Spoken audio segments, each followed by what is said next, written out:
Now, I think that SSL is a company that sells and manufactures products for people who care about the last 10%, who know the difference, who understand the difference. Now, yes, we will have some customers that just want to show off, and thankfully they represent a fairly large proportion of our turnover.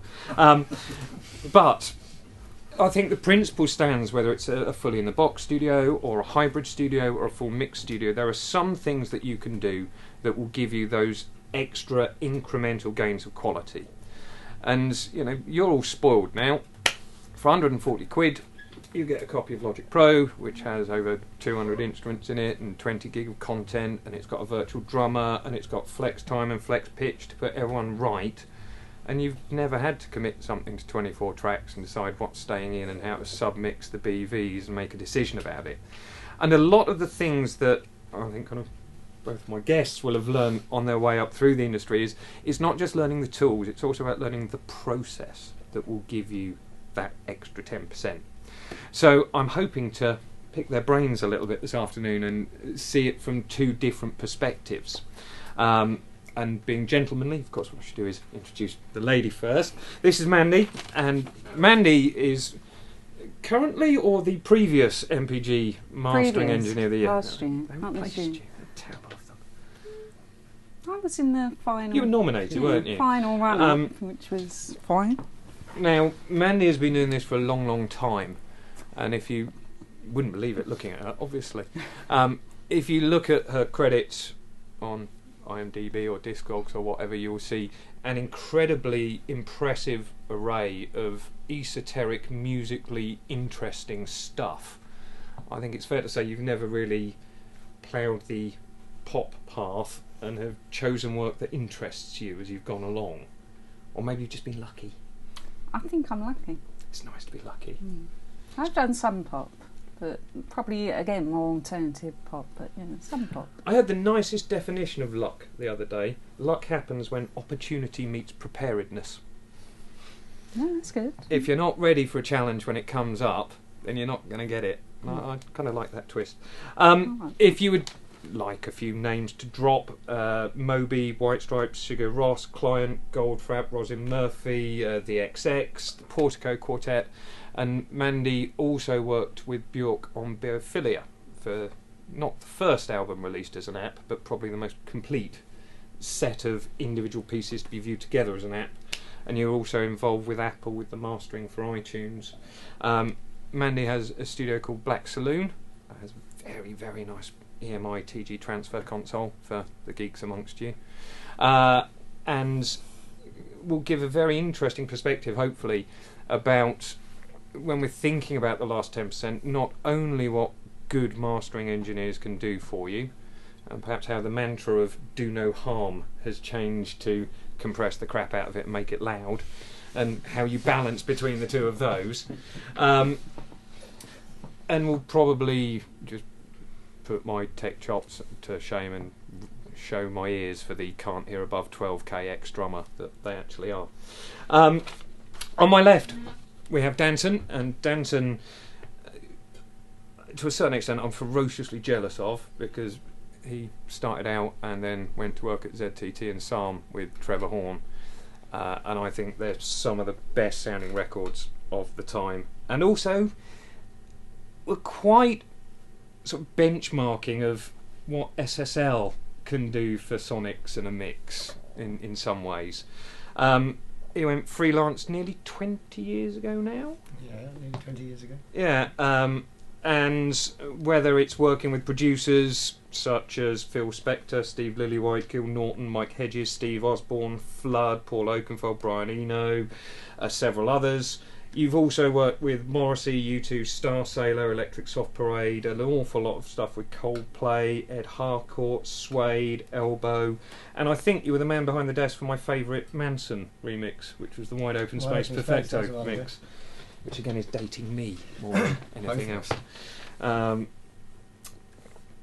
Perhaps, though, we should give Danton, and I'm sorry to say this, the biggest accolade of the afternoon, because he's done Shakin' Stevens' Christmas record. And that was done in summer, as they all are. Of course they are. Right. Actually, Mhm. there's a slight digress. One of the other parents at my little boy's school is a classical guitarist, and he's done some stuff with Classic FM. And I said to him, "You're on some like horrible 360 publishing and royalties deal." He goes, "Well, I don't really know, but they asked me to do their Christmas album this year, so I found 6 out of copyright songs and rearranged them. So if nothing else, I'm going to get a credit for that." And he did all of that at RAC 4 weeks ago. So they tried to bring the Christmas spirit into the studio and put hats and fake snow around, and everyone was just sat there going, "This is just not Christmas." It is hard to do a Christmas album in a sweltering July, especially when you're with your man you mentioned.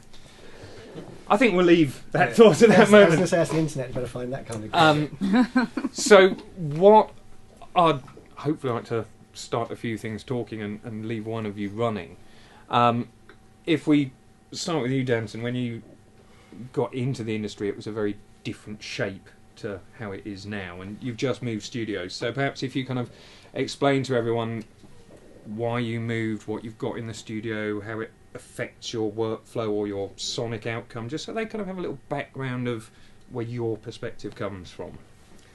Well, obviously going back and starting when I did, it was a purely analogue world. It was at least 10 years, I think, before computers just running MIDI came into my studio world. And so that was an environment you grew up in, that's what you're familiar with. And familiarity, I think, with the equipment, when we come to talking about what enables your workflow, familiarity is a big chunk of it. Plus, there's the sonics of what I grew up with regards to tape and analog desks and valve gear, which you get used to. You get used to working it, you get used to manipulating it, you get used to what it does. And although I've very much enjoyed that transition from analog to digital, having that analog background, I still run digital systems in a very analog way. Pro Tools has always been like quite a linear tape thing to myself when I've been working. I did have a period of stepping away from it, as we all do, because just the finances of studios, where I was working not entirely in the box, but much more within Pro Tools, but still missing having the sort of tactile feel of a desk. And a couple of years ago, when BBC closed Bush House in the Strand, their studios came up for sale, and I bought an old Calrec desk from there. So, which has been sitting in storage trying to find a decent studio space. So we've now built the studio around, for me, trying to get the most pleasant mix between the two of our digital Pro Tools setup, decent A to Ds, D to As, plus all the old analog gear, but having it all integrated in as clean a way as possible, so as fewer patch leads as possible. The journey, the sort of signal flow between things has been kept to a minimum. So it's all very condensed, and you really feel that you slide between working within Pro Tools and within the sort of digital side of our monitoring to the analog desk. For instance, even though it's the old Calrec desk, the actual monitoring is through an Avocet, so it's kind of a very sort of modern front end to the actual how we get out to our speakers, but everything getting there is going through an old system. But really trying to kind of kick up the level of everything, so all components, all cabling. And it's the first time, we've only just finished it a few weeks ago, and it's been, I hadn't actually heard the desk until we pushed up the faders 2 weeks ago, so it could have been a complete dog, but it was actually beautiful. Everything worked, and it's all surprisingly hassle-free so far. You know, I found a non-working So channel. far. Yeah, so far. But I mean, we've put it through some, you know, it's been through mixes where we've been trying to push, you know, all the things you wouldn't necessarily always do. We've done all of those on a mix to see if, you know, trying to find the pots that don't work, the things that, you know, just don't do what they say. But it's been, for me now, it's that really happy place, which I've been trying to get to for a while, of the workflow and speed of working within Pro Tools or Logic or whatever computer-based program, but with that, the sort of tactile and the more pleasurable playing around side of being in the analog world. Things with big knobs and pots on that, you know, do stuff, and it's not, you're not doing stuff via a mouse. We were talking earlier, the fewer things that you have to do via a mouse, the better for me. It's just that, you know, if something does that and makes it louder, it's easier than kind of trying to draw things on. And even when we didn't have the desk, it was always imperative to have a fader, just for that tactile thing you get from listening through to a track, and having an immediate response to things rather than trying to draw things in after. So I'm not sure if that entirely answers the question, but having grown up in that very much world of tape machines, big boards, bigger budgets in those days, so which also defined how you worked. Yep. We're now trying to do, if I think about places like Psalm Studios, where I was, I think the rooms there are about a quarter of the price than when I worked there in the early 80s. So very few industries can survive that kind of financial change.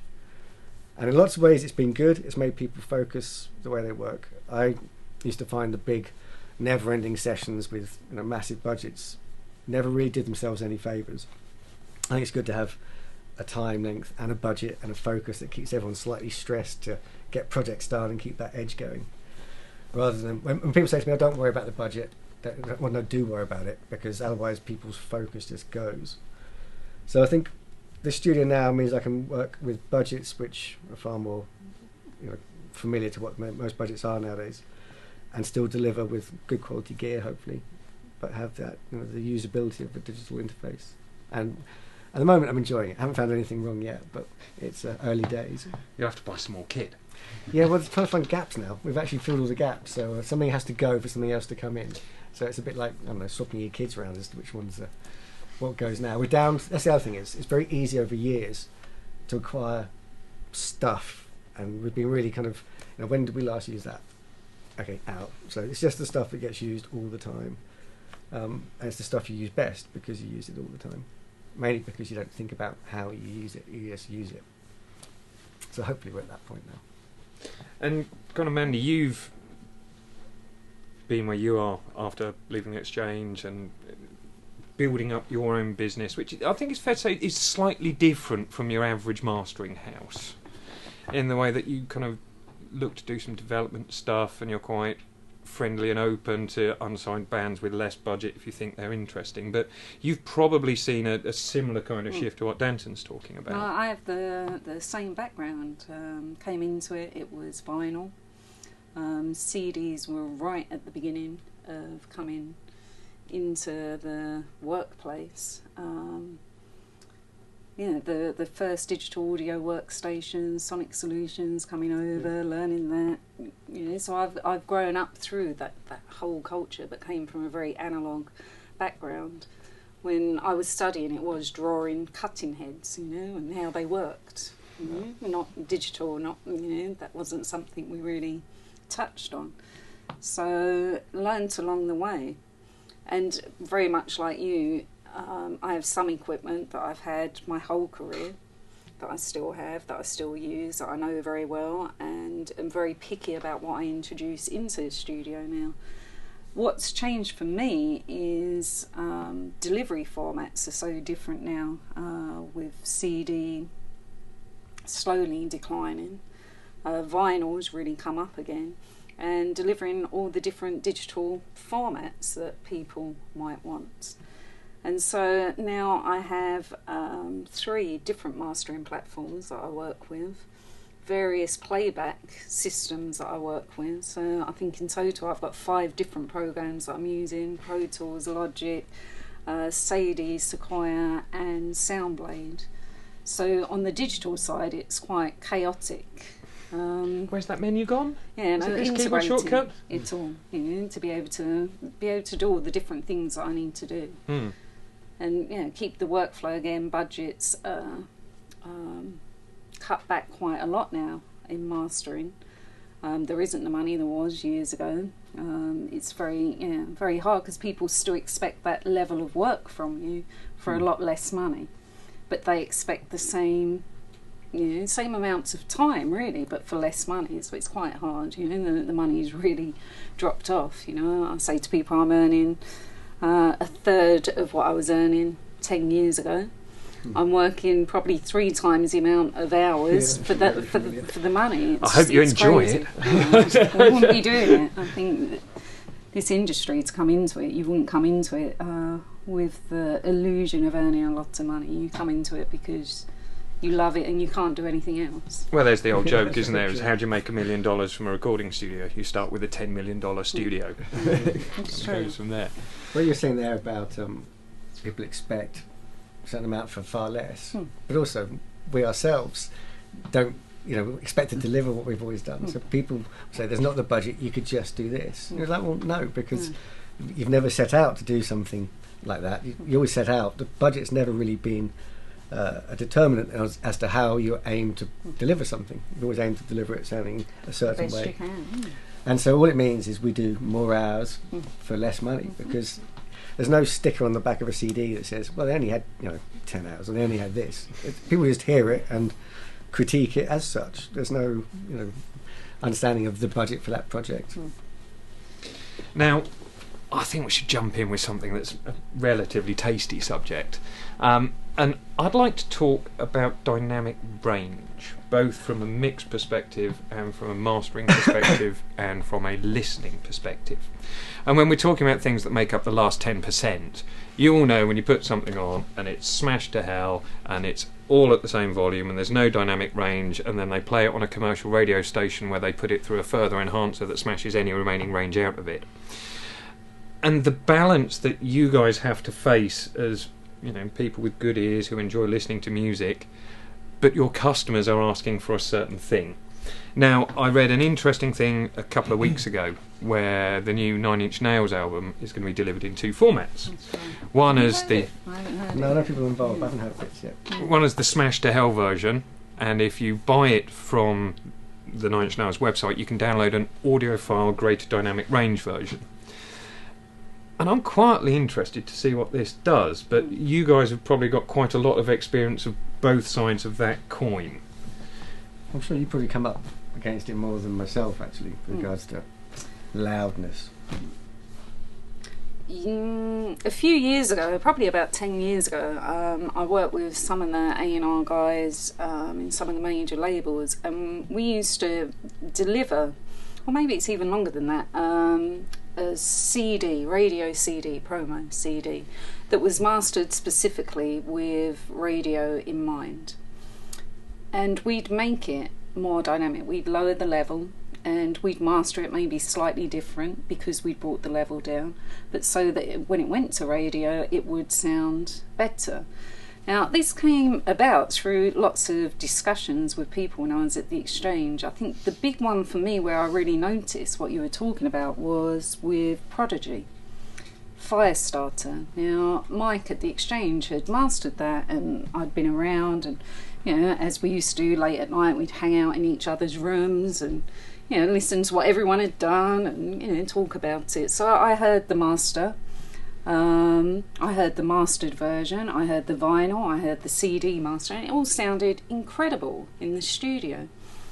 And then I heard it on the radio when it came out, and it sounded awful, absolutely awful, because it was just, like you say, really small and not how it was intended to sound. And that's when all the questioning started to come about this loudness with loud CDs going to a radio.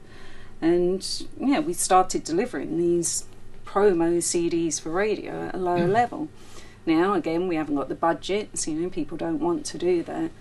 So it's quite a hard thing. It's going to get even worse, isn't it, with what's happening with the standards, the EBU standards, with what's coming with the radio. It's actually going to become even worse. And this is the fixed level for broadcast that's like the CARM Act in the States. It's basically the whole adverts louder than the programme thing. Inside the whole broadcast chain, they're standardising on loudness levels that have to be there as part of the asset workflow.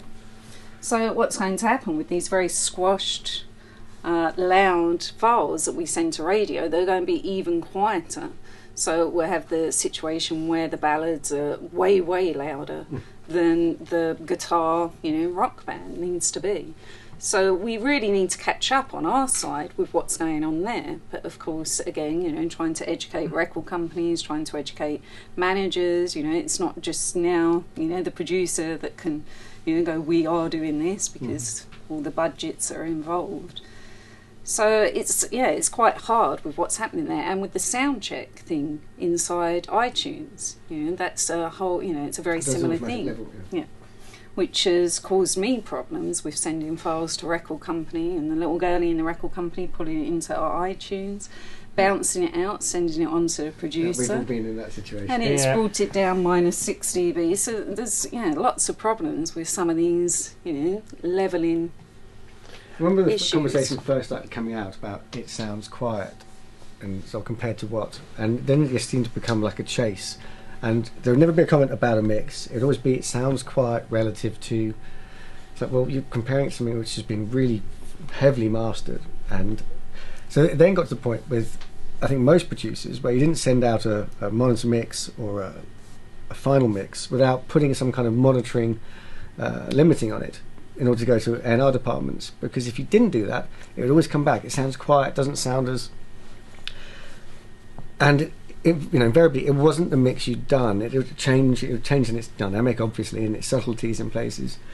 But if you didn't do that, it just wouldn't be accepted. You can almost send the same thing, limited or not. One would be liked, one wouldn't. So it wasn't the mix as such. It was the volume in the room at the A&R meeting, or what they're comparing against in their car on the way home. But then the people who complained, I first had even complaints about it, was mastering engineers, who said the joy of their job, where the subtleties of listening to music, where the dynamic was the great thing, where you suddenly have this thrust of sound, and especially if you think of classical music, from the beautiful dynamics you get with that, where the request wasn't make it this or make it that, it was just make it loud. And they felt your work was being impinged by this request, which was just ruining the skill set of mastering and bringing out and enhancing the mixes that had been there. Well, the problem I face with that is when producers and mix engineers and artists put the limiters on and send it out, a lot of them do too much. So what happens, we get the files with that taken off, and they sound very different.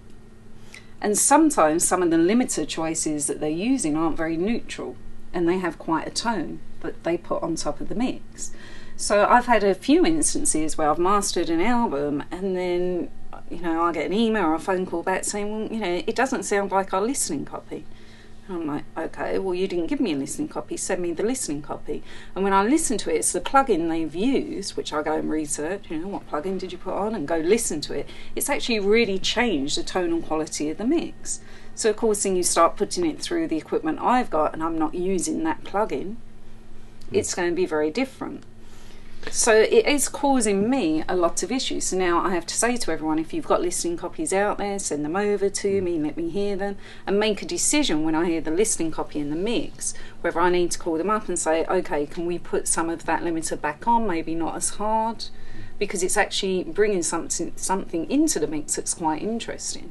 I will do that with mastering guys. I will send them. Yeah. I say, look, this is the version that I've sent the A&R department. It had this on, so apologies. This is what you're up against. But the comment has been, honestly, you're really not doing it. But some come in and they're just absolutely smashed. Good, I mean, I'm doing a couple of dB max. 2 dB max, right. And it's just a tickle. But they said, compared to some of the things we're up against, 10 dB difference. I think what's quite interesting is it kind of seems, I don't know if you guys have seen this, but from my outsider perspective, that the issue of loudness has moved further back down the chain now. So it's not just about sending it off and smashing it. People are smashing everything inside their mix. And I spoke to a guy about 6 months ago at an event not too dissimilar to this, and he just walked up to me and said, yeah, your bus compressor, that makes stuff loud, doesn't it? I said, no, it's a mix bus compressor. You mix into it. It's part of the mix, and you put it in with the automation. He goes, yeah. And he said he'd got 6 limiters on his master bus. And I said, why? And he said, I'm fighting the war, man. It's got to be as loud as everyone else. And I think now in a danger where there's a whole generation of people who want to make music, who are excited about sound, but their only reference point is smashed. And as you go back through the sessions, the drum stem will be smashed, the vocal stem will be smashed, and that joy of music being loud and quiet. Anyone listen to Pixies records or Nirvana records, the way they copied the Pixies doing loud and quiet? Or I'll quite often have classical music on in the car because it's a nice headspace and a change, and I'm classically trained.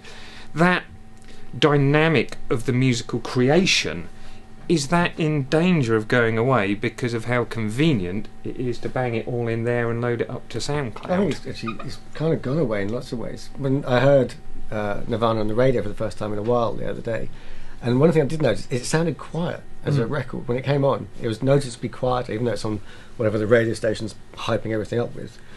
Whereas at the time when it came out, the choruses sounded huge, and because I guess they were up against things which were it weren't in that smash rate at the time for mastering. But But it's causing problems going forward now, especially with platforms like Mastered for iTunes, because I'm being delivered mixes that are so loud that they're clipping, and when you put them through, the iTunes codec and analyse them, they're clipping before we even start.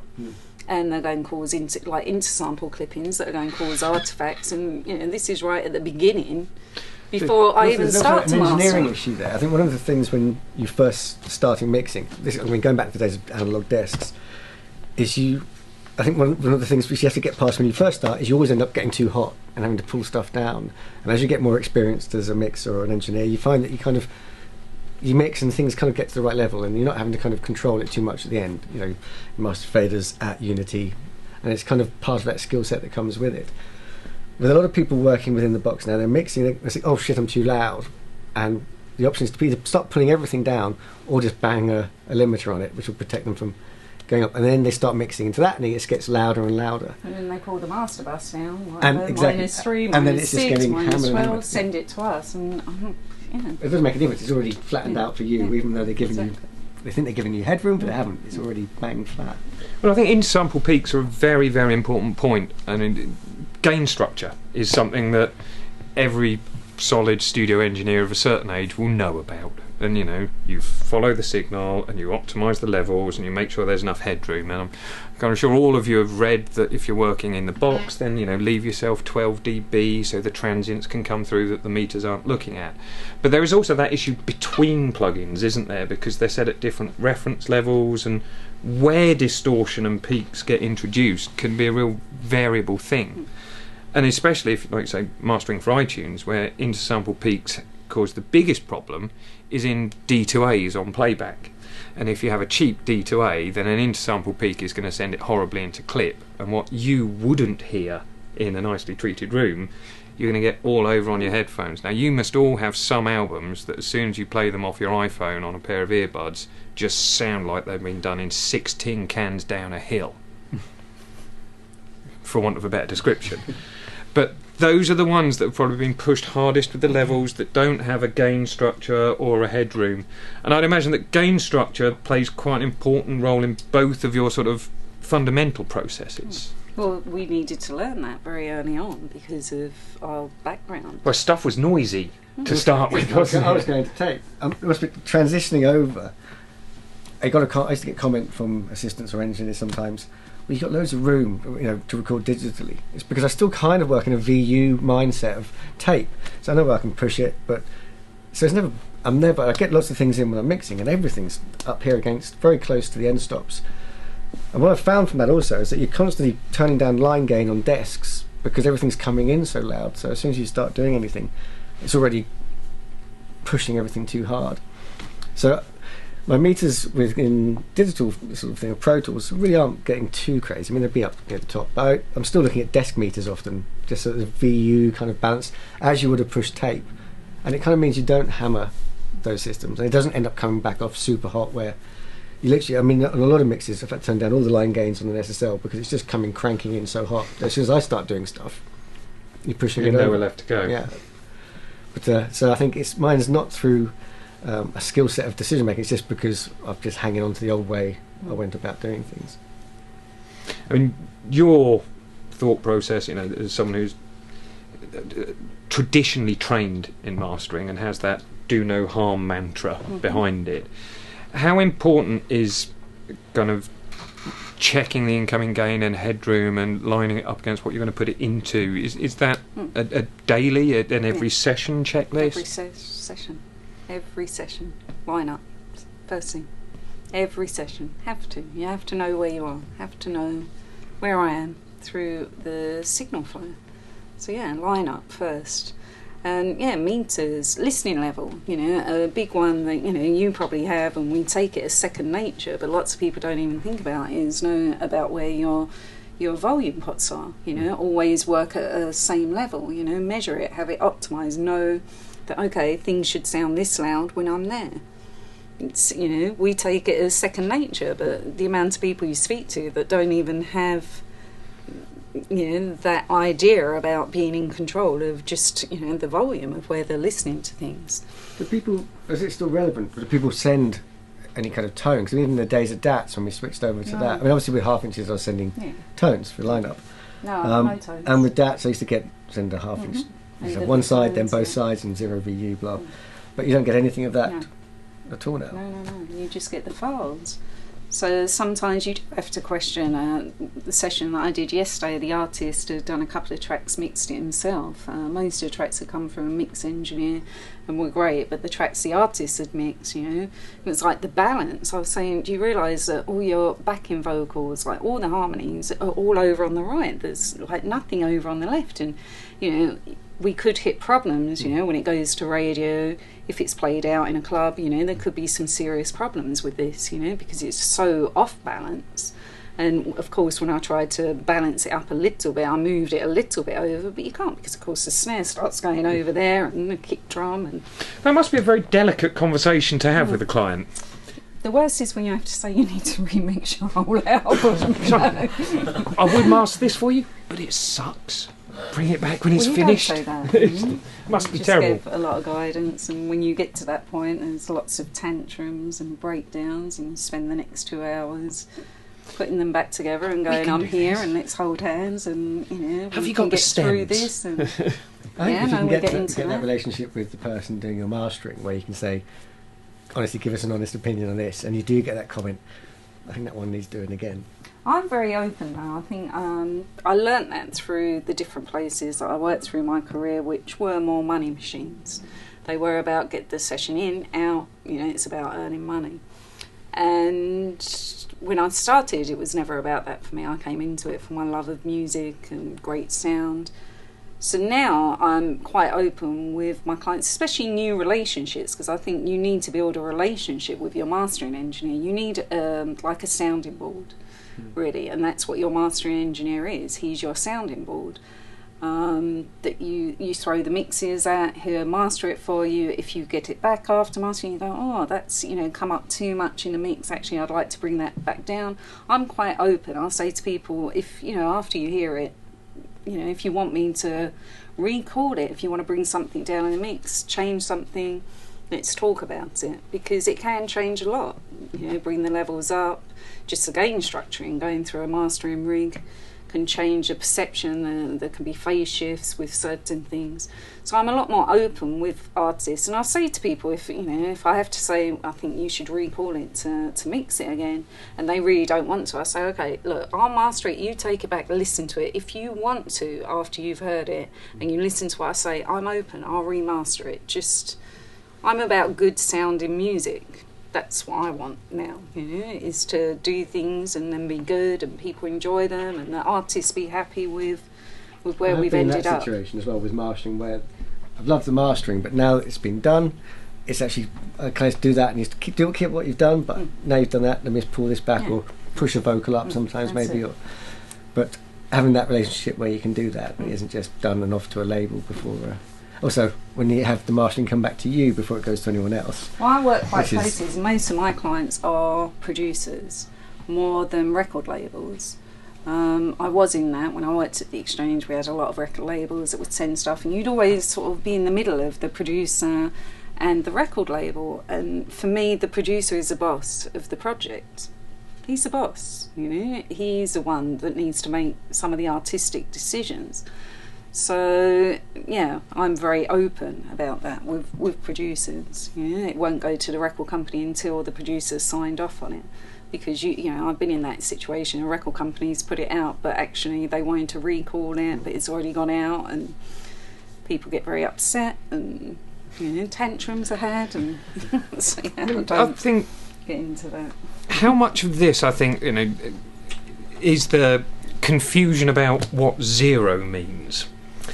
Because inside your computer it has a thing called zero that's at the very top, and you get nothing louder than zero. Now, digitally you'll call that 0 dB full scale, which is the maximum resolution you can have inside your digital system. However, as soon as you plug in analog equipment, your D to A converter will have a reference level, which is 0 in digital is equal to plus 24, or plus 18, or plus 22, or plus 15 if you're in German broadcasting, or minus 10 dBV. And in analog, above 0 is generally where the magic things happen, where you push things into nonlinear distortion, when that mojo comes out of the box. But in digital, analog is this place that is an absolute.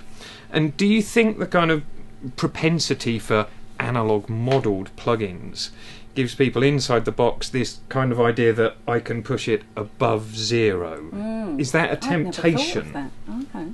Yeah, no, I can see that. I've never thought of that. Because, I mean, you guys are used to gain structure and thinking about what the actual level is, but for someone who doesn't have that training... And so, you need to get them to push into the red, go above 0. The tape simulator plugins, as soon as it goes into red, it starts to sound familiar. I mean, I'm not sure, back on a technical level, I don't really understand fully what's going on with those 0 things within digital. I think a lot of those plugins, rather than thinking, are we achieving a +0, it's on me, does it sound right? Hopefully that's the way you're listening to it. And at the same time, they're not going into an area which is going to cause problems later on. See, what is a lot of people don't know is that different plugins have different reference levels set on them. So you could load a plugin up that had 0 dB full scale. What you have? You have to be really, really dull and read every single page of the manual, and half of the time it won't be there, and then you have to email tech support and bug them. If you want to be really dull about it, hi. As I say, what percentage of the purchases does that include? But if I'd never thought of that. If you want to think of your gain structure down your DAW channel, and you've got 2 things inserted, and one of them has 0 dB full scale at, say, -18, and then you put something next in the chain that has 0 dB full scale at +22, or actually -18 and -22 as the case may be in terms of digital, then hitting 0 on one plugin isn't the same level as hitting 0 on the next one in the chain. So when you say you line up every day, then sending a tone through things to find out what their reference level is can stop getting into in-sample peaks. But, we kind of all want this brown, dusty-smelling world inside our computer, where it might be modern and technology, but it's like walking into a room from the 50s with Bakelite knobs and things like this, because it makes me feel better about it. But is that visual aspect of what your screen is showing you actually distracting you from the job in hand? I think the whole notion of screens, for me, I mean, a big transition for me in a career is having a screen in my face. Because of the first 15 years, all you had was that 1,000-yard stare that everyone had between the speakers. 6.5-inch CRT. Well, there's a little SSL screen, whining away at you in the background. But and you were staring into nothing, and there was no visual element to what we did. You just listened. And one of the real frustrations in the early years of moving into digital systems was how a visual awareness started affecting people's decisions. I mean, we had this conversation briefly earlier, but the first time you started hearing that looks late, that looks early, it's just you're so off now, because things which sound great often look visually a bit weird. Bass behind a bass drum, whatever, it's just going to look late if it's going to sound sweet. But too often people lean over going, that looks a little bit, and that was never part of working in a studio, working in an audio environment. And music, which is the bit I liked, which was you heard it, and if you couldn't see errors. If you didn't hear them, they went past, and it was fine. To come back to stuff where people say, "Oh, there's not a crossfade being put on that."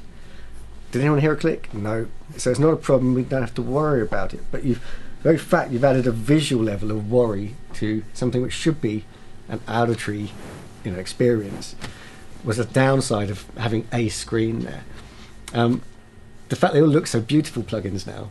I must admit, I thought, that looks amazing. And thinking, just a minute, how much time am I actually spending enjoying the aesthetic of this plugin rather than just getting on with it? So we were looking into, we're doing some new plugins at the minute, and one of the developers asked, did we want it for Retina display? And I don't know if, Softtube and Native Instruments have just done some stuff for Retina display, and it looks incredible. But it's an object behind a piece of glass, and so look whatever you want. If it was 4 sliders and sounded good, I would probably be just as happy. But you probably have to sort of tread a difficult line between what things look like and what things sound like. Perhaps not so much personally, because you're used to that balance, but when you have clients with you at an attended session, do you often find their eyes being drawn to the screen to make decisions? When we're making decisions, especially editing, I make them turn away from the screen. Don't look. Or gaps. Just you, the gaps, back of the wall. the Come on, gaps. turn around. The gaps. It's a minefield. Doing the space in between the tracks, minefield. And if they're watching the screen, they make the worst decisions. So I have to make them look away. They're not allowed to look. I always used to like So that we all part of turn mastering around as well. Yeah. That, That's it. There. just listening to this one there. I mean, I've sort of had quite a few conversations with engineers and producers about the last 10%, and whilst everyone has their own little foibles, there are a few sort of things emerging in between them, and something like a neutral listening space seems to be something quite important to everyone. Now, whether that means a completely beautifully acoustically neutral place that allows you to hear all the mistakes, or just somewhere the sound of something, whether it's your car stereo or your kitchen or your favourite pair of 18-year-old Sennheiser headphones or something. Just how important is understanding what you're listening to? I think Incredible. you're in things especially. Incredible. I mean, we're sound engineers, aren't we? We're not visual engineers. No, And you need to know your space very well, even if it's wrong. If other people walk in there and say it's wrong, just as long as you know it. When I'm asked to go to mastering, I often say why. Because it used to be a case of making sure they had the right versions of tapes, but it's their room, and the whole when you come to mastering engineers, that echelon of the business, the whole point is they know their space. And often I've walked into a mastering room and thought, well, that sounds a bit odd, but clearly it's where they've done everything, it's where they do everything, and it's their space. On my side of things, that's more important at the mix stage of a project, that it's a room which you have to know what's going on, you have to be familiar with what it does. They all have that idea of a neutral space. Every room has an anomaly, it does stuff. It's just a case of getting to know what it is and familiarity. With recording, you're jumping around between studios all the time, but I think with years of the more experience you have, you kind of know how things, you're looking at a setup and you kind of got an idea of where the weirdness is, because you've gone through that setup a lot. Even with desks, when you look at stuff, you think, I'm kind of doing more than I should be doing, or just for what I'm hearing. So you get an idea of the room for that. What do you do when you go into a new studio? Say you're recording, will you play stuff that you know in there to set up first? Yeah, it's normally whilst we're setting up, there's familiar CDs or familiar recording going on. Because lots of people don't do that. They think they can just walk in, and it's something that, especially a lot of young students that I talk to, they're not really taught about that. That when you're setting up, play some stuff you know very well. Especially, it's just something which you're familiar with. You can walk in. It's like the whole listening in your car, which is always that. Amount of times I looked out the windows to see cars bobbing around with A&R guys in car parks. And you just take a cassette out from it, yeah. Because you can be in a goodness how many £1,000 a day studio, but they still have to be in their Prius or whatever to listen to the mix to get an idea. You said that with some vitriol as well. But no, it's just because it's the space they spend their time in, and therefore it's familiarity, which is what we're going to. Well, I think it comes back to the idea of how the music translates across different systems, and you all have a certain way that you think, how will this room translate to what I'm used to, and you all have a thing of how will this translate to what I'm used to. When you make a change to your setup, whether it's a great new one of the mass select transfer desks or a new comp, or you move into a new room and it's a complete new way of how will this translate, what are the first things you go to that these guys should be thinking about when they find themselves in a different studio for a session? Yeah, I listen. I mean, for instance, when I went up to Iceland, which was a very unusual situation to take me as a master engineer out of my room into somebody else's room, to master an album. I've done it with some of my clients, more avant-garde clients, where I've gone into their to master an album room. that was recorded in a giant swimming pool warehouse at that as well, wasn't it? Who knows where it was all recorded? I have no idea. But I just played lots of stuff, and I mean, bless Addy, whose studio I went into, was very accommodating, because it was his room, it's his mix room, because I dissected all his monitoring setup and changed it all to make it more pleasing for me, which I'm not sure many people would have really allowed somebody to do that. That's quite territorial for a man. I would have punched somebody if they wanted to move my speakers, the way I moved his. But I listen to a lot of stuff. I have a reference CD of lots of different styles of music. Listen to different things for different ideas. There's one, there's Bobby Womack and Yo-Yo Ma CD that I use. It's just a cello and voice, but there's a lot of reverb on it, and it's just about the time. I just know it so well that it's just that air in between the sounds, so that gives me an idea of speed with the speakers and just different tracks. So it's getting a collection of songs that you know very well that I walk in and I actually sit and become very anal for about 3/4 of an hour listening to stuff. That detail is something which is a real speciality of mastering people. I mean, that is one of those, the part of that dark art of mastering is that real attention to detail for very small sonic differences. I mean, for me, walking into a studio, one of the things is just to walk around the room and see how it varies around a room. One of the pleasing things about my new room is that I actually walked around and thought, actually, it sounds pretty similar everywhere, because the amount of times I've been at playbacks for projects and you're kind of moving people saying, actually no, you can't sit there, actually no, the bass player can sit there because he'd be happy the whole way through. Sit in the back. We bring him in away.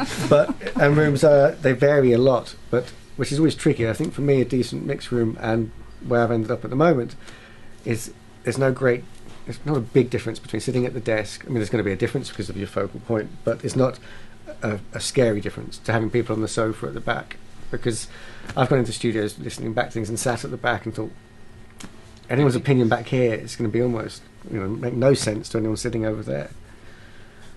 But I think again it's familiarity. It's just as long as it sounds right where you sit, then hopefully you can pass it on in some form. I think kind of just something that might be helpful, well, to me more than anyone else. Well, music is a hobby for me now. It's become a luxury item which I don't have to deliver against, which is lovely.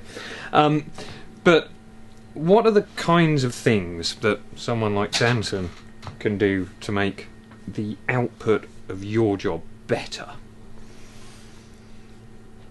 What can Danton do to make the output of my job better? Okay. I mean, there'll be a bunch of stuff you could very quickly tell him not to do. No, what I say, especially to young producers and mix engineers that are just starting and just coming up, that you can hear, they've got potential, that they could go somewhere, they got the ears. Your mastering is going to be as good as your mix. If your mix is great and sounds great when you just listen to it, the mastering, hopefully, can only enhance it. If you're expecting your mastering engineer to be a doctor for your mix, it's probably not going to be that great. So the better your mix, the better your mastering. I think that thought process slides all the way down the line. It's like saying at your mix, oh, the mastering can sort this. It's like saying at the recording, oh, the mix will sort this. It just get it right from point one and keep aiming to try and get it right. And it will carry on all the way through. This idea that the next phase will fix the problems of the phase before, I think is a dream. The wonderful thing we're all taught. What I get a lot of is, especially in recent years with the in-the-box mixing, so people who do their in-the-box mix and they think, oh, I need to turn that down to send it to mastering because it's really hot. And they pull the fader down, the master bus fader, but they don't listen.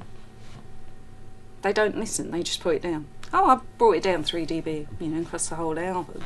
And I had this with a young mix engineer that came in, and we got about halfway through the session, and he was asking me, what can I do better? And I said, well, it'd be really good if you sort of pushed your mixes a little bit more, just a little bit, because I think he'd brought it down -6. I said, because I'm struggling to get the energy out of it. I'm having to do a lot with gain structuring to sort of push, and I'm having to EQ more than I'd really like to, just to get the balls out of the mix. And he said, oh, I brought it down 6 dB to give it to you. And luckily he had the project on his laptop and we could open it up and he could give me the files at the normal level that he'd mix it, and all of a sudden I'm not having to work my balls off to try and get it to work. I had to re-EQ everything and bring the EQ way down because I wasn't trying to make it ballsy. So don't have this attitude, oh shit, that's a bit hot, let's bring it down, and not use your ears to do it. No, I can in digital world, it's kind of teaching me that actually I could be careful with that kind of thing. But with analog desk, it was very much the case of, depending on how hard you drove the desk, it was a completely different sound. And just putting the fader down or blowing a level to the output bus of the desk had quite a dramatic change. And when I was younger, working with some engineers from the States, they'd absolutely cane the desk. I mean, it'd be just pinned from word go, and they'd turn the inputs down to the tape machine to make it work. And all of a sudden, this room that I'd been in as an assistant for months, it was I can't remember what the desk was. It was a Neve of some sort. Something kind of came to life, and because none of the engineers I worked with had ever hammered this desk in that way. And first of all, you're going, "What are you doing?" But then you heard it, and it applied to the kind of music. It was quite sort of rocky guitar-based music, but it was like having a plug-in, pre-plugins, by just hammering the output part of the desk. I know a few mixers now who have just mix buses from old desks, which they use as something on the way out, which they can drive hard or not, depending on what it does. But it will colour it, and it will do stuff, and as you say, it will push the mix, squeeze it in some way, or just colour it in some way, which makes a difference. I think that's actually a really important thing about every single bit of kit that you own. An engineer I was talking to said to me, the most important thing to know about anything is where the sweet spot of every single box you own is. Because the input level and the output level, where the magic happens and how that's driven, there'll be one, maybe two if you're lucky, little sweet spots that give you that sound. Don't know anything else about it, apart from where the sweet spots of which bits are. And it's just all too tempting to pull up another preset, and if that doesn't work, you try a different plug-in. And perhaps instead of thinking of the reason why the problem is there, we're just looking for a convenient fix. And it's great to have this convenience. You know, let's not be all old people harping against the rise of technology, because all of us wouldn't go back. I think that's the thing. I think people don't think that, changing some of these things in the digital world, they just think, oh, it's digital, so it's not going to have a value. But, if you just go back and listen to a mix and just start bringing it down 0.1 of a dB and just listen to the phase shifts that go on, it's, you really can't have that attitude. It's digital, it's fine, I can do what I want. You can't. You really need to listen to it. Well, you've got ultimate undo. It's fine. You do whatever you want. Get it back in the other way. I use a Burr later D, and that you do notice the difference. I want to check that out. I might have to come and listen. Oh yeah, come on, feel free, pop in. You got the big slotty bad boy, or the 2-channel. It's what's the other one? The big bad boy. Look, this one's like a. Is it a little narrow one or a huge big one? No, it's a one you. There's the 2-channel master one. Yeah. But that you do notice the difference depending on how you're hammering the input on it. But that's designed to be like that, yeah, isn't it? They're very much kind of Tony American. Well. They're nice chaps. I've met them actually. Oh really? Yeah. I just need to get the kind of cash to get them coming back out the same. But I mean, it's just going in. I'm enjoying it. Yeah. I really want to, because that's my next stage in the studio. Is I've been exploring the whole playback system side of how I play back files, but actually bringing more tone into some of that side of it, either on the playback or on the record, so having more variety with converters. And also clocking, which has always been one of those nightmare worlds, which as soon as you get in conversations about it, it's like, oh man. But with the Burl running off its internal clock relative to Pro Tools, I mean, there is a sonic difference. We were doing blind testing and multiple testing to make sure it wasn't just, we were clearly choosing one thing over another as to what we preferred clocking wise, and different sample rates. We had one of those really tedious techie studio days and everyone keeps going on about it. Why don't we just have a day and figure out what the fuck's going on with it? And the choices were actually surprising. They weren't necessarily the ones which I really wanted certain things to be the answer because you've lashed out this cash on it, but in fact the one I preferred the sound of was the cheaper option, which shouldn't technically sound better. Just labelled the patch very differently. Yeah, so but you think it's going into it. But the Burl was again, it's something I borrowed and then couldn't do without really. Buy one when it had to go back. So I've probably rattled on all sorts, and I'd imagine that the braver souls amongst you might have a question or two that you might want to ask. So shall I open the floor if there's anyone that wants to ask anything? I have a question. Oh, great. What do you all do? Because I don't really know who you are. What do you all do? What sort of things? There's a common theme between them all, okay, which is that they all own one of these. You all own one of these, okay. Or work on them, or know someone that has one. All right, that makes sense. So we've got a mix of kind of commercial studios, private production studios. I think we have a college, don't we? University. Two colleges. A college and a university, or two universities if we're going to be even-handed with our educational establishments. Interestingly, a lot of the people that kind of do what you guys do that have these are all busy working. Either that or they know how it all works perfectly. So I have a sneaky feeling they'll be watching the videos. Probably. No? Oh, yes. With the loudness war, do you think it's the only way it will end, or go back to the way it was? Not that either way is right, but one probably is. Will be at least in your head, sir. In my head. Do you think there's going to have to be some like albums that everyone looks at and goes, "Wow, that one sounds better. Why does it sound better?" I think someone was talking to me and saying that they thought Ed Sheeran's Plus had more dynamic range than most albums that have come out over a while, and saying it's quieter but it sounds nicer, and played it against a couple of other things. And there is a shift. Jack White's last album that won a Grammy was quite considerably quieter than Vance Powers did. Don't know whether you know it. I know Vance. That was quite a lot quieter. There is a shift. I think with what's happening, where we're going now, because vinyl's come up quite considerably again, which we need dynamics for it to sound good on vinyl. Delivery formats, what's happening with the mastered for iTunes platform, but now with a lot of the digital distributions, we're being able to deliver up to 96k 24-bit files. So this idea of delivering 44.1 16-bit files is gone. For digital we're delivering 24-bit files now, so we have more dynamics there. When you're working at 96k 24-bit, especially mastering, you don't have to go as loud, if that makes sense. I've done some projects like that sound incredible. The dynamics are great, and then when it folds down into different codecs, we're not getting the strange artifacts. So what I'm advising a lot of the producers and engineers I'm working with is to really go up to 96k 24-bit process of working, so at the beginning when they're tracking, mixing all the way through, let's keep it at that so that we can master at that, because I'm not delivering CD format anymore. It really is something that's gone. Well, thankfully it's the MP3 thing that's gone, which was a huge regressive thing for us, I think, as an industry, where we were getting to a point where everything was sounding sonically brilliant and then having to deliver it in a format which just sounded dire. At least now the digital formats are stepping up into a world where we can start enjoying them again.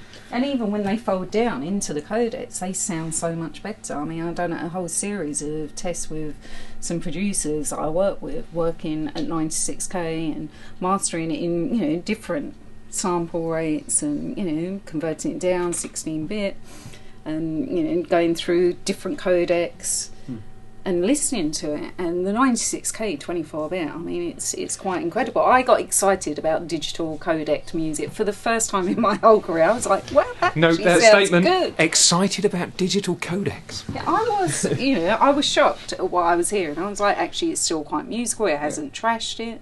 But that was at 96k 24-bit. Don't you think it's a bit weird? 24-bit when it first came out, and loving it.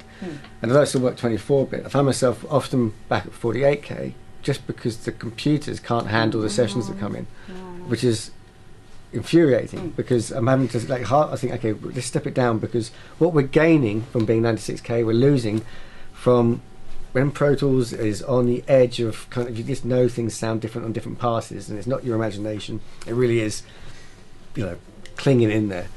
That having to halve the sort of sample rate because of that.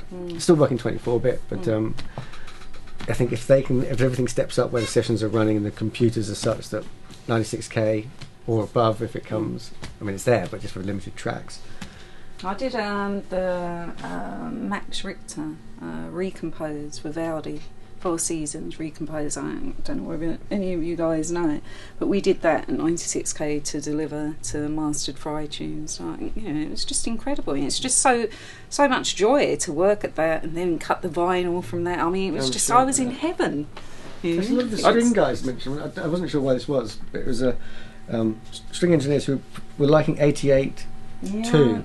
Yeah. They gave me some reason why, but I wasn't exactly sure. Well, some people have this theory that to work at 88.1 or 0.2, because it's 44.1 divides into it, it's better when you bring it down.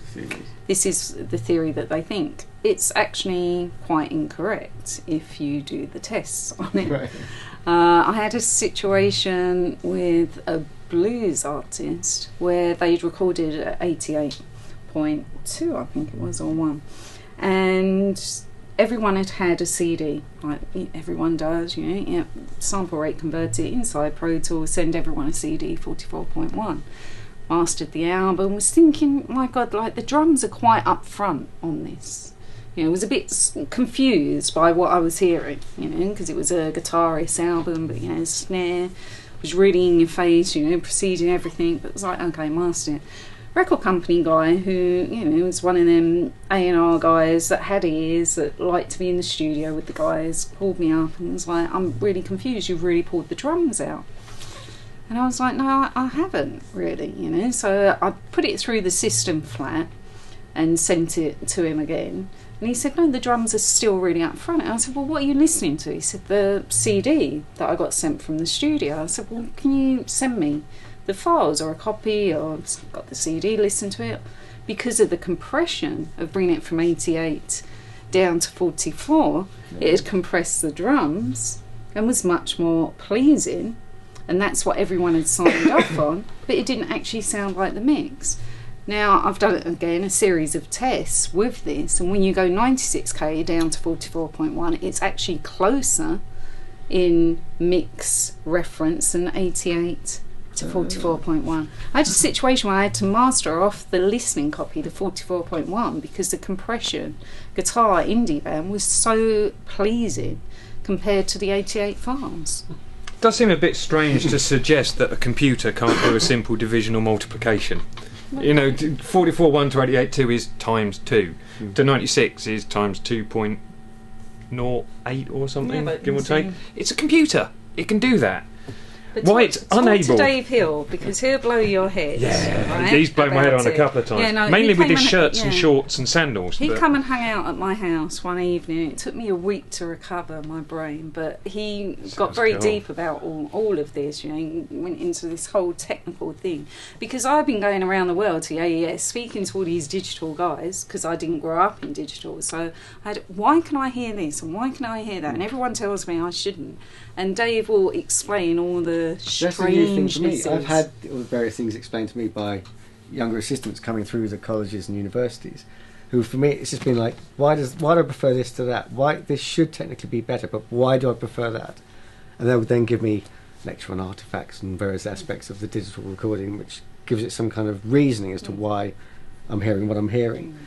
But at least the questioning is kind of based out of just, this is what I'm hearing, and then you can then explain it to me. At least they're not saying it looks like that. No, exactly. Distortions can't start with. But all these decisions, and then I'm sure if I help, but I think I do. Okay, shall I go 15 IPS or 30 IPS, or shall I go 456 or 499? And that was basically my decision making when it came to printing the mix. It's all about tape stock, in case anyone's checking. Yeah, which unfortunately is hard to get hold of. Increasingly, yeah. Because we are still using tape in the studio. Unfortunately, it's now just become a very expensive tape delay. But at least there is a tape going round, which somehow makes it feel like a recording space. We've probably got some time for one more question. So who would like to finish us off? Anybody? Oh, go on then. Any advice you'd give to like for mix engineers or anything, just kind of on both parts really? What kind of advice would you give for mix engineers to push out to mastering, or just while you're doing a mix? Any tips or tricks, anything you got? I'd say always have a set of the oblique strategies on your meter bridge. I've got one. And whenever it goes wrong, take a card. Might be right, it might be wrong. Yeah. Who knows? But when you're at the end of a tether, one of the greatest things. And I talked earlier today about happy accidents. Yeah. Brilliant for happy accidents, and music is designed for happy accidents. So my bit of advice is have a set of oblique strategies. Happy accidents with mixes, I think, are one of the... I think we mentioned earlier, we were talking about stuff when stuff is broken and just sounds like something you're never ever going to get again. and it's when you kind of rugby tackle an assistant to stop them trying to fix it, because it's, you know, as soon as they touch it. And I think, you know, a lot of mix engineers will have been there where you're mixing all day and you're looking where it's, and someone, assistant will suddenly say, oh, I'm sorry, this is wrong, and a lead will come out of a patch bay, and all of a sudden, what the hell's happened? And you can then, you spend the next hour trying to wrong patch things to get your mix back. But it's those things where things aren't quite working as they should, but for that very reason, it's a mix you'd never normally do, and it takes it to a different level. Yeah. Or a recording, for that matter. I had that last year with something where it was going to be a particular sound. As they hit this Rhodes, it sounded like the most distorted thing you've ever heard in your life. And then that became the new direction for that album, because that's what the mistake was. You know, it had its own way. I suppose you could spin that question into, what do you wish that every assistant or intern, what one thing every assistant or intern who comes into your studio would know? Perhaps that most of them don't know and make you really frustrated. I have a few of those. I had an intern recently, last year, that was with me. Really liked him, you know, really had a lot of potential, but I had an artist come in. First time I worked with this artist. First mastering session, came in, and the assistant was trying to make him feel at ease, you know, this intern. He said the hardest part's over. And you know, I just stood there and I was like, he didn't just say that, oh my God. So we go into a studio, get the mixes up, and I've got to send the guy away to remix a lot of it. And the thing was, you watch the body language of, you know, this intern sort of saying it, the guy relaxed, he wasn't on edge anymore, and then I had to blow his world up. So I like assistants and interns to know their place, that they are not the mastering engineer, they're not the producer, they're not the mix engineer, to just watch and observe. I think that sums it up. And from contemporaries of mine, whenever we're having conversations about new interns or assistants coming through, the common complaint is not knowing your place. And it's not meant to be in a very sort of condescending way. It's just that when I was assisting, especially for people like when I was working with Treble Horn, the idea of coming out with a comment that was anything apart from how do you want your tea, I mean, you'd just be gone. And we've all got the horror stories of, a lot of dealing with artists it's about how you make them feel, and there can be a lot of what you're saying which isn't actually, someone observing, well, that's not what's happening, but that's not important. It's about how you're setting up how they are to perform. And I've had a couple of occasions where a new assistant has just come out with something and it's like everything's just gone to pieces in seconds, and then you have to kind of explain, no, this was more psychological side of what we do than the actual technical side. But I have had plenty of worse horror stories than that. Assistants leaning between hitting the talk back and having a little comment on a take, which I think was the last thing they said in that room, yeah. But I think it's just being really observant, and just, you know, the person who's with me at the moment and the person who was with me before that and the one before that who was with me for 5 years, one of the reasons where instantly you kind of grab hold of them and they're not going is knowing their time, where they're supposed to do, when to speak, when not to speak, when to help, when to interject, to be constantly listening to conversations in the room so that you're ahead of everything. Yeah, no, that's the thing, isn't it? You want your assistant to be ahead, know your next move. You're chatting about something and you think, oh, you've done it, because they've just been listening. You might want to patch that in next. Is that ready? Is like that. He's really on it. He's just started mastering. He's been with me 3.5 years. Just, you know, really gone out on his own. We're just on the vinyl stage of his training. And I'm like, no, I don't want him to go. Well, that's the thing. That's the sad thing. When you do get great assistants who then move up with you, as I say, now sort of the third one of those, you don't want them to leave, but you know they're going to, because they're good. He's not ready for that. You know? Just build him a room. Keep him there. Yeah, no, we've got a... look, there's a plan already. Look at that. It's a little room, but I don't work every day. My ears can't cope with, you know, that level, so we'll share the room anyway. Well, I would like to say a very, very big thank you on behalf of everybody in the room who... none of them look bored. It must be all right. To Ms. Mandy Parnell, Mr. Danton Supple, thank you for joining us today.